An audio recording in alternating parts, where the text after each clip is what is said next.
The president's defense team calling his impeachment unconstitutional. Here's Ellen Dershowitz, a member of the president's legal team, laying out part of their strategy earlier today.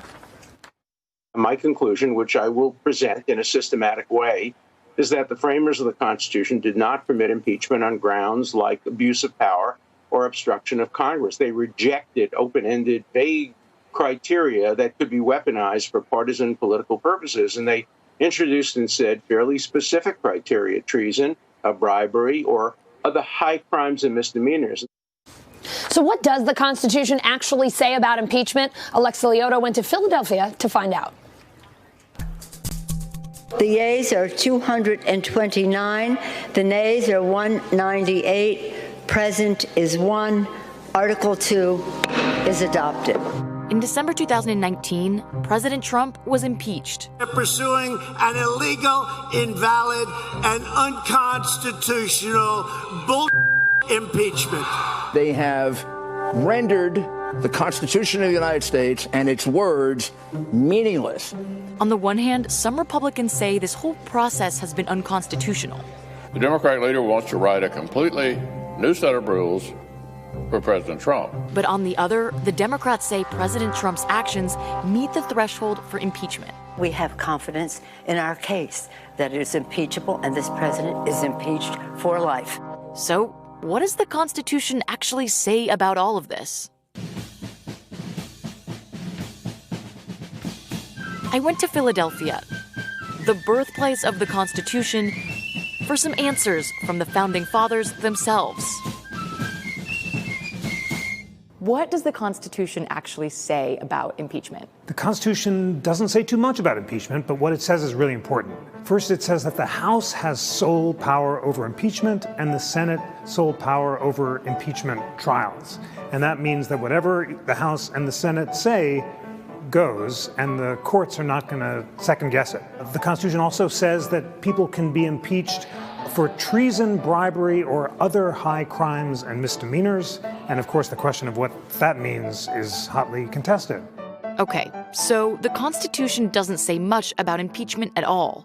And the little information we do have is causing a lot of confusion today. So why include it in the first place? The Founding Fathers were concerned not to have tyrants ruling America. And they had before them the model of King George, who had threatened their liberties. We know about Alexander Hamilton and his famous defense in Federalist 65 about the importance of impeachment for political crimes, crimes against the state. We know that James Madison, the main framer of the Constitution, initially thought that maladministration was enough to impeach someone, in other words, doing a bad job. But there was pushback. The claim was then the president would serve at the pleasure of the Congress.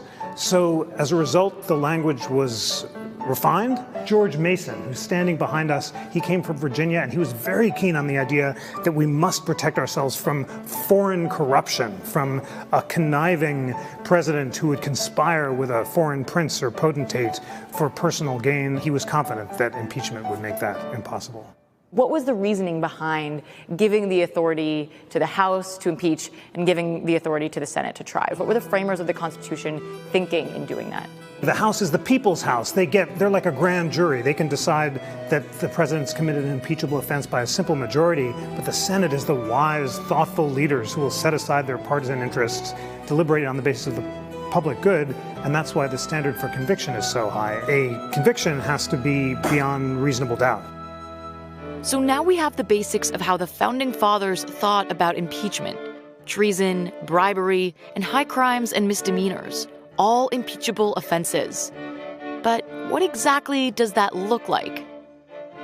The Founding Fathers didn't define high crimes and misdemeanors with precision, but they seem to believe that not every impeachable offense was a legal crime, and not every legal crime was an impeachable offense. The best definition comes from Federalist 65, where Hamilton says, by its nature, impeachable offenses are political crimes, that is, crimes committed against the public interest.